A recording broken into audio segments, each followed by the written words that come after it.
You say, okay, I'm going to leave my house, I'm gone, and then you don't know what's going to happen to you. That's the power of a pilgrimage. You have this feeling, that this life isn't finished here, and you want to do something more with it. Then a pilgrimage can be a very good idea.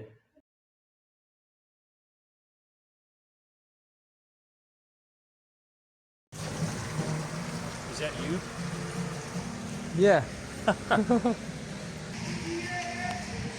Life after work in pilgrimage. I'm going to connect this with an idea of play as well that I've been working with in the last few years, about playfulness, what it means to come from that space of curiosity and sense of improvisation, because a pilgrimage essentially it's an improvisation. you say, okay, I'm going to leave my house, I'm gone, and then you don't know what's going to happen to you. That's the power of a pilgrimage. It's this, and you can plan it as much as you like, but actually it's better if you don't plan it quite so much. A pilgrimage. Some people retiring voluntarily or not in their 50s. Some people even younger if they're luckier, and some people in their 60s, 70s.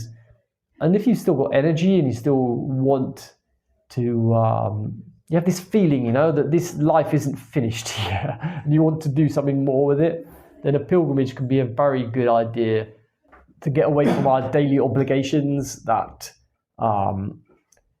eat up so much of our time. I hear from lots of people they're retired that they don't have time, and they don't even know how they had time to work, basically, right? But so we don't have to have a highly structured retirement, but we need to know what our motivations are and what do we want, and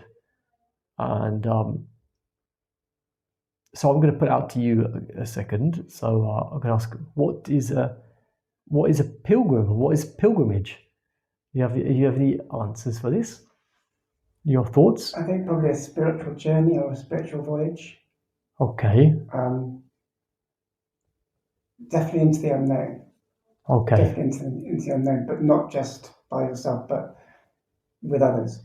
Okay. Yeah. Okay. So there's the community aspect of a pilgrimage, and I highly recommend this book to everybody, The Art of Pilgrimage by Phil Cousineau. It's he really talks about lots of different pilgrim writers, travel writers, and thoughts about pilgrimage sites as well. But yeah, he says that pilgrimage is a community effort in the end, and it's this exchanges that we have with people within a community. What I'm proposing today as what I see as really important in this life after work is a 4-day solo pilgrimage. So it could be somewhere very near to where you live. It could be somewhere that we haven't been to before is better, because our brains work in a different way. I arrived here in Glastonbury and I can feel my brain working in a different way already, and just in a place where it's easy to open up conversations with people, and there's and I interviewed Phil Cousineau a number of years ago, a few years ago, and he talked about Chaucer, and the fact that Chaucer, pilgrimage is really seen as healing, as physical, but mainly mental healing, and also giving yourself a direction, which is also healing, right? When you don't know what you're going to do with your life, you're in a state of dis-ease. You're in a state of disintegration. You are all over the shop, right? And so anyway, Chaucer, his remedy for pilgrimage is basically you go, in this case, Canterbury, right? So you go to Canterbury, and on the way you meet somebody and you share your life story with them, with a stranger. And then you go to your place, and then coming back, you share what you've learned along the way to another stranger, and then you're healed. Very simple remedy. And so pilgrimage was before really for people who'd lost somebody, who for some reason something had happened to them, or just something was really off and they needed to get some space and some clarity to come back with a new intention and a new life design. And this sounds a lot like life after retirement to me. No. So in retirement, we know what we want to do, but in our lives, we're all pre-packaged. We go to school, we know what we're going to do. Perhaps we go to university, we know what we're going to do. We have a job and we know what we're going to do. And family responsibilities, more or less, we know what we have to do. And then we get to retirement and nobody tells us what we have to do at all.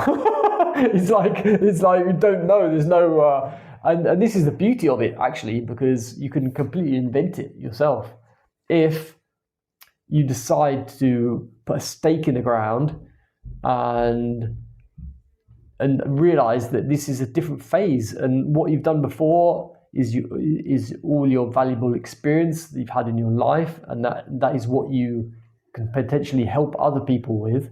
But we have to get out of this work mindset, which is I do things only because they produce a result, and because that mindset in retirement doesn't work, it just creates havoc.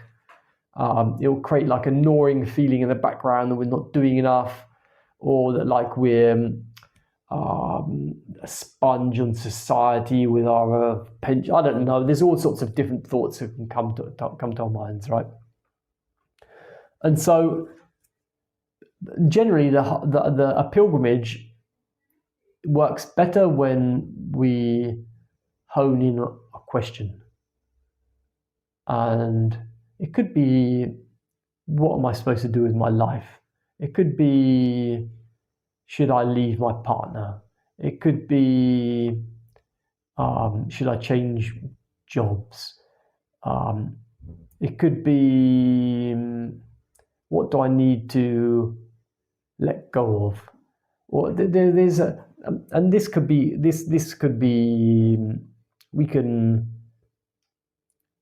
you can hone this question and understand what this is, and then when you go on your pilgrimage, you will find answers in the most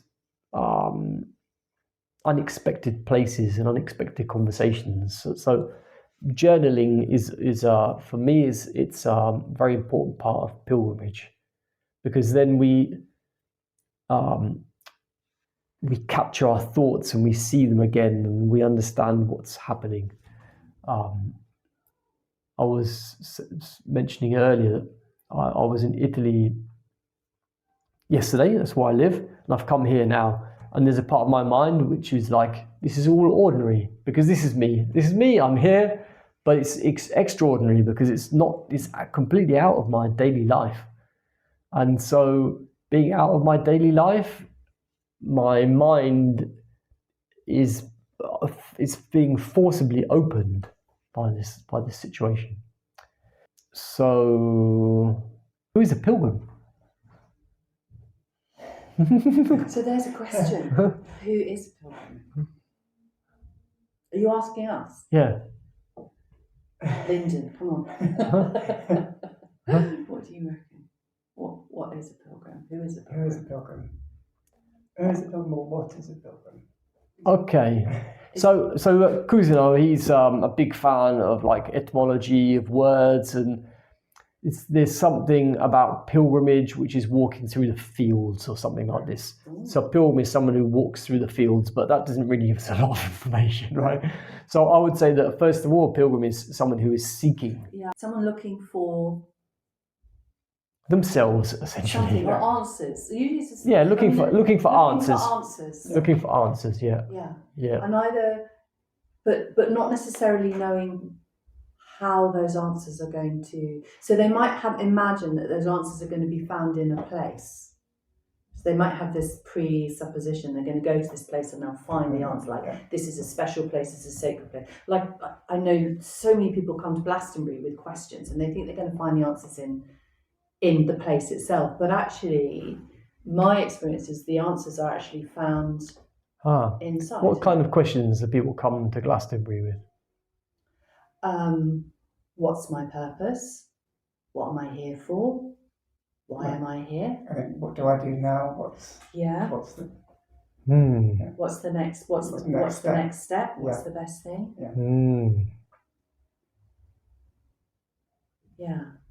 Yeah. So self.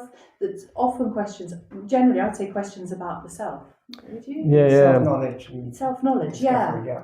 So these questions, what a pilgrimage actually does, and this is from my point of view, is it tells us that these questions are actually very mental. They're and that you're being invited, especially in life, after work, you're being invited into a new phase of living and being rather than doing, right? So of course we have to do things, but like when we can choose anything, it's with my work on play and playfulness, understanding what a play personality is gives a bit more of a direction of what would be satisfying for us when we don't have to work for money anymore. We're working for meaning. Then we're looking for meaning, and that's when we share our experiences. But if we go to India, right, people would work, have their family responsibilities. Around 48, they would go to the forests to find themselves. So they would have time in nature. So a lot of pilgrimages around walking and going through nature. So it's not just the arrival, it's the whole journey. And the more we can understand that, the more we'll bring that into our lives, because we are all constantly focused on the next event, the next thing, rather than enjoying moments that unfold before our very eyes. And so I'm going to share a story with you as well. When I was in India, I was definitely certainly seeking. I was seeking. And I was in the Ramana Maharishi ashram, sitting outside listening to this man who was reading some books, that they had written for Ramana, and this dude, he was a little bit how do you say, provocative. He was a bit crazy man, let's say, a crazy man. And he looked at me and he said, stop searching. What are you doing? Stop it, because God is already within you now. I come from an atheist family. We don't talk about God in our family, I understand more what this potentially means, right? It's not just some dude in the sky looking down at you, right? But so this already in India, God is inside you, so it's actually inside you. And literally, when he said this to me, I felt my mind stop, and I felt my filling up of inside me, a filling up of warmth inside me. And so that was one of the big takeaways for me from that pilgrimage. Just was some crazy dude who just said, stop searching. Because when we're searching, our brain is looking. It's out there looking for stuff. It's like, where is this thing? Where is it? What should I do now? What should I do now? Stop, Zach. And then ultimately, what if we don't have to work for money anymore?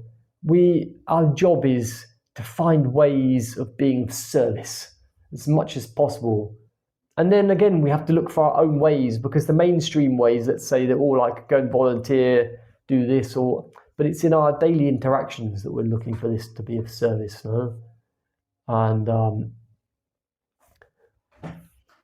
so when you say being of service, what do you think that means, being available to and for? It's just really looking for occasions to be of help. So it's like, you don't even have to act immediately. You can act later, but noticing it. It's like, this person here needs some help there. Mm-hmm. Or this person here, I know somebody that could help him.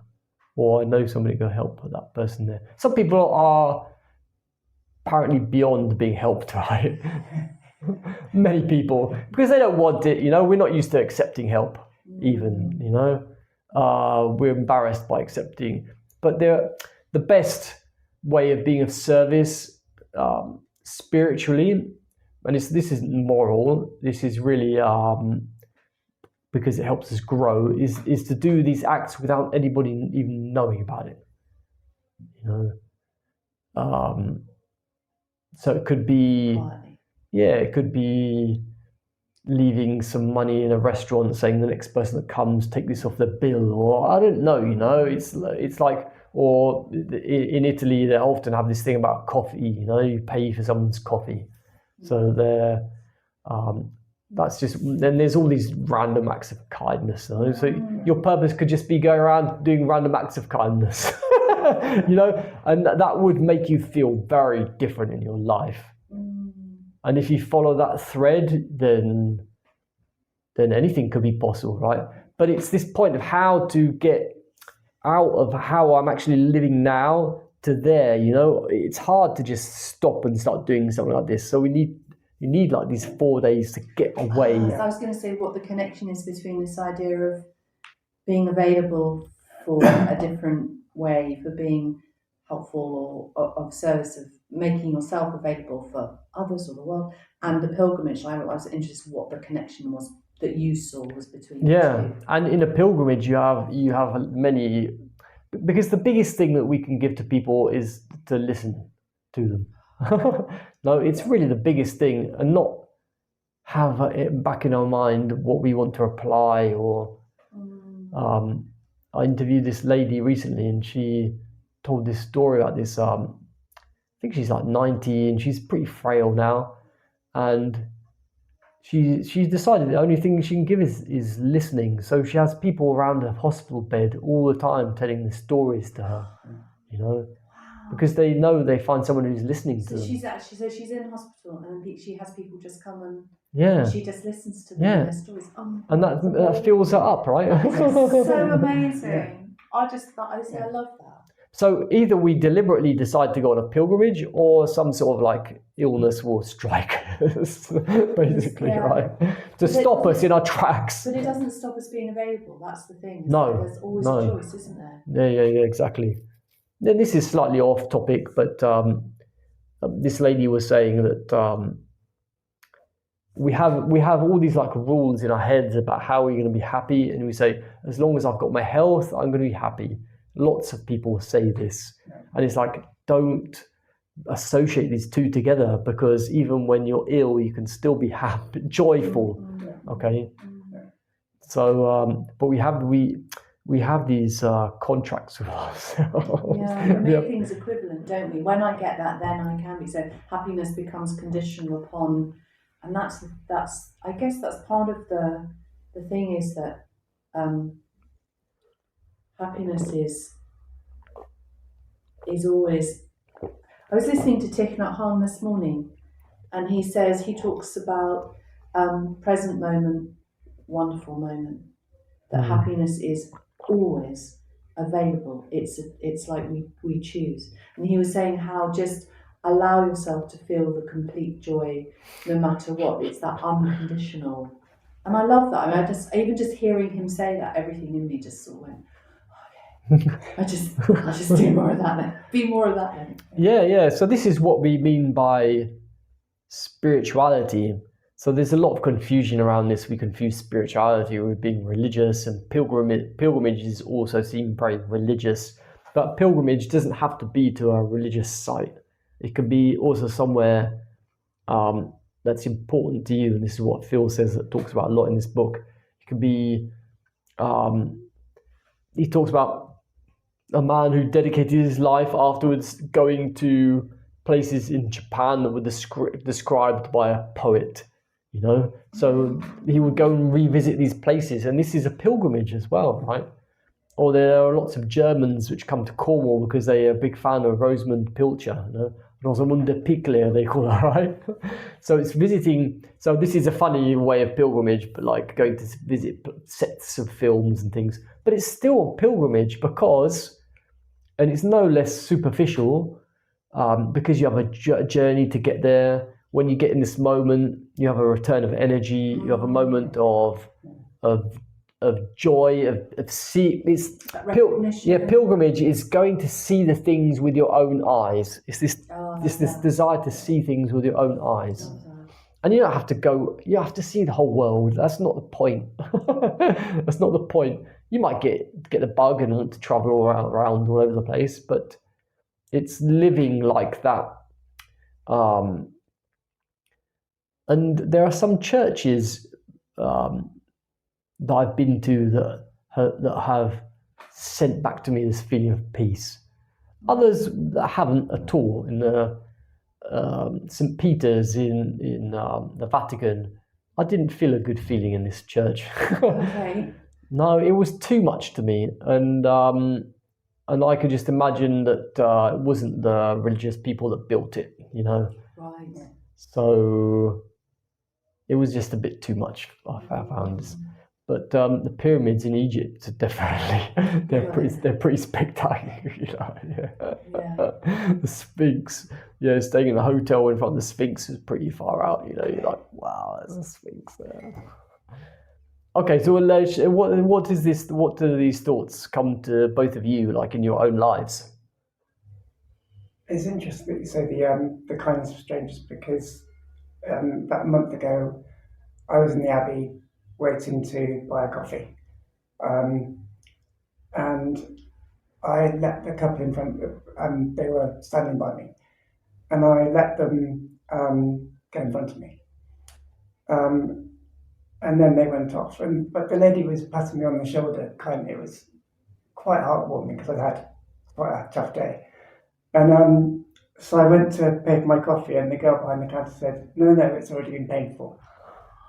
And I just had this amazing feeling of just warmth go through my whole body, and I just thought, yeah, that's why I moved here. But it was, I passed it on. I went straight back home to my flat, and I thought, right, I'm just going to pack a bag of things I don't need anymore and get into the charity shop. And I went to the charity shop, and there was somebody in there looking for clothes and interesting books to read. And I made their day. I passed it on. It was great. And it did. Yeah. That's lovely. It's this warmth. It's a tangible feeling. Yeah. I've had conversations with people who's like, why would you do that? Why? Yeah. I'll tell you what comes to me is the words of these words came to me like years ago, and it's sort of like it's not really a poem, but it came really strongly about meeting and connecting. And I just remember, as you were talking just then, they literally came back, and I thought, oh, this feeling I'm having, it's like the feeling with these words. Am I okay? It's only short. Yeah, please. So it goes, warmth unfolds itself from the first meeting. The eyes are open, the smile is honest, and nothing is manufactured. And these layers of programmed behaviour peel themselves away. There are no obstacles, no barriers to reach the place where the mind soars, the heart connects, and the spirit sings.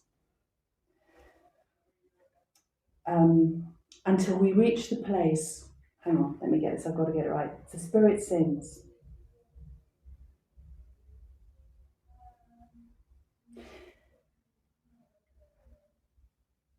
It's a form of alchemy.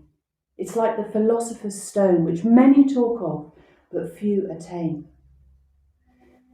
You see, the truth is, the space between us is entirely of our own making. If the truth be told, it doesn't exist. When you recognise yourself in another, it dissolves, and what remains is love. Wow, who's this by? Me. Oh, wow. I don't know, it came. But when you were sharing that feeling, that warmth feeling, I thought that's the feeling that inspired those kind of words about this side. And this is, I think, with pilgrimage, like when you're on real pilgrimage and you have these encounters and you meet people that you imagine strangers, but actually they're not, because when you start connecting and when you really listen and when you have that connection, there's like that sense of there isn't a space between us. It's kind of, it goes away, and you have that moment of recognition, like, you know, they're like I am, I'm like they are. There's nothing that separates us. We're actually more connected than we know, and that's that warmth feeling, and that, you know, goes straight to my heart. And that's, I call that love. That's that for me is the definition of that. And I feel that when we're approaching either journeys or pilgrimages or even life in that way, that's the opportunity that's available, is to dissolve the space between. Mm. Can I say something as well? Of course. There's a saying that people say in Glastonbury. It's that a stranger is a friend we haven't met yet. Mm. And I've experienced that a lot of times since I moved here, definitely. Mm. And it's people who come here on pilgrimage from all around the world. I've made quite a few friends for life from people that I never actually met before, and it's a beautiful thing. It's a great thing. Yeah. So it feels like we said everything really needs to be said. But there's a big question here, which is like, so why doesn't everybody go off on a pilgrimage then? Because if we watch the TV, it's just all danger out there. It's all doom and gloom. What happens if somebody abducts me, or what happens if this or that other thing happens to me, or so it's. I propose this solo pilgrimage, but it could be with somebody you don't know. It could be like 4 days together with somebody you don't know. But if you go with somebody you know, that if you know them really well, they will hold you in their image of you. This is why solo travel or traveling with strangers is. Friends are different, right? But if there are friends that liberate you, it's one thing. If it's like, oh, what are you doing? You know, if they're like judgmental friends, then it's difficult. You know, it's difficult to. Yeah. Or I don't know, perhaps you're into like having quiet time in some places because you like to feel the place, right? And you've got other people that just think it's nonsense with you. Then it's really hard to connect to a place because they will rush you around all over the place. They'll be impatient. And there are people that says, oh, you know, but I can't leave my wife, I can't leave my husband, or I can't leave the family, I can't get out there. It's like, but if you're like having a moment where you're particularly grumpy, let's say grumpy is depression somehow. But anyway, let's say if you're grumpy, I think everybody's really actually happy if you go away for a few days. You know? Yeah. And with our phones now, it's really hard to be actually completely offline. So a pilgrimage doesn't mean you have to be offline, but it's a tricky one. It's a tricky one because we can be in an incredible place and get a message that has nothing to do with whatsoever with where we are now. It completely destroy the moment, right? So I think really like a 4-day pilgrimage is probably better with not using a phone. A fellow pilgrim. Fellow pilgrim, different with a camera that's not your phone. Yeah. Yeah. Yeah. Okay. And the analog pilgrimage. So anyway, let me talk about this other book of mine. This is a book that I wrote, Meeting Life, and this is a pilgrimage that I went on. I didn't even know it was a pilgrimage. And I even ended up in Santiago de Compostela. And I arrived there and they asked me if I was a pilgrim. And I was like, you what? I was 21, right? I didn't know anything about this. It was like completely alien to me, all of that. But so I left for a juggling convention in France. For a big one, eh? There was like 4,000 jugglers there from the whole world for 9 days. And in the airplane go over there, I cancelled my return ticket. So I was supposed to come back after 2 weeks and I came back after 4 months. I had hardly any money and I started street performing to survive in this trip. It took me through France, Spain, and I met a man in the last few days of the juggling convention, a German man, who he seemed like a fun guy and he was juggling with a Diablo. I said, what are you doing after the convention? I didn't know what I was going to do. I started getting a bit worried about it because these places, they're you don't have to worry about your anything. You're there, and afterwards, then you're on the road again, right? And he said, "I'll go to Spain." I said, "Oh, can I come with you?" And he said, "Yeah, let's do it." So he was a bit surprised by that, but he liked the idea. So he'd never really performed much, but he was a natural performer. He was really good. He was really extroverted and exciting. And there was me being all shy. I couldn't even really look at the people in the face. And then after about 2 or 3 weeks, he said that he was going to go. And like from one day to the next, he left me on my own, right? And before he left, he said, "Anthony, don't worry. The worst that can happen to you is that you will die." And he said that to me. And he said, "That's not going to happen. So you go, you're okay." And that thought there really helped me numbers of times. This thought, I'm not, tricky situations, and okay, I'm not going to die.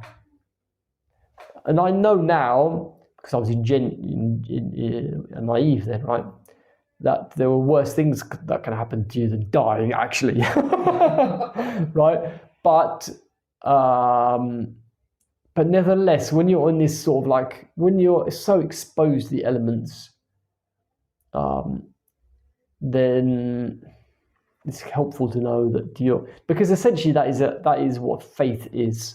Faith in life is this knowing that you are protected somehow. That's also the ultimate fear, isn't it? Because you were talking about earlier about what kind of gets in the way, and you were talking about, what's going to happen. And I'm like, that's where, because it almost when you're going on those kind of journeys, you've got to meet fear, because you've got to find a way that fear doesn't stop you from taking the next step. Yeah. And, our ultimate fear is actually that we expire. Because we don't, because that's the massive pilgrimage into the unknown, isn't it? Really, because we just don't know. So that's the thing that I think is in that unconscious, that fear of harm, or the fear of the ultimate fear. But on the pilgrimage, almost like you're having to walk with that beside you all the time, but not let it get in the way of having the experience that's available to you. Yeah. And Peace Pilgrim that Phil talks about, she walked, I don't know how long now, 20 years or so, walked backwards and forwards in the United States, and she had nothing. She had a comb, a toothbrush, and a correspondence, and a tunic. Peace Pilgrim, and that's how she walked. And only a couple of instances did anything potentially dangerous happened to her, where there was this kid who was not very balanced, and she wanted to help him, and they went for a walk, and then he started beating her or something. But she didn't react, and then after a while he just stopped, and that was very important for him. He changed after that moment. Wow, that's extraordinary. She did that for 20 years. She walked for 20 years. I don't remember that. I think it's quite a long time. Yeah. But in the end, she walked always, but she had a lot of engagements organised. Yes. So she'd walk, and there'd be people arranging gatherings or talks and things along the way. Because, I've heard. Have you heard about Peace Pilgrim? No. It's an amazing lady. There's an audio book that you can listen on YouTube as well. It's 4 hours long. I listened to the whole thing. And it's essentially like what it's like listening to a modern day saint, because someone who has really, really touched life deeply. And it's very interesting how to listen to how a saint, let's call her like this, thinks and talks about things, because it's different to how we talk about things. But her philosophy was, pilgrim was intentional. So she was treating life as a pilgrimage. And so you talk about saintliness, but in some ways the journey is the transformation. So she becomes more and more and more of what she is through that, her intentions was to be a pilgrim for peace, obviously. Yeah, bringing the message of peace. Yeah. So disarmament, but also inner peace. So she will talk a lot about the inner peace side of things. So I think the steps are, first of all, to understand what our reasons, excuses are to not go. Why is now not a good time? And focusing on why it is actually a good time and why we need it as well. You know, it's like holiday. What does holiday really mean? You know, holy day. It sounds a bit like to me. So it's like a holiday. What is a holiday? And pilgrimages are more and more people are interested in pilgrimages, and it's not just Santiago de Compostela, but even Glastonbury. People coming here. It's the people coming to a place. People coming to a place. They bring their energy. They bring their open vision. They bring their seeking, and this opens up questions. It's asking questions, asking better questions. No? We say this to people, no, that like don't think, because they say they don't ask themselves any questions. You know, this person doesn't stop to think. They're just on a conveyor belt doing stuff. It's the slowing down, isn't it? Yeah, but you have a disease or a car crash or something, and you'll see how you redefine your. So let's refine them beforehand before we need these big things happen to us like this. Yeah. Mm.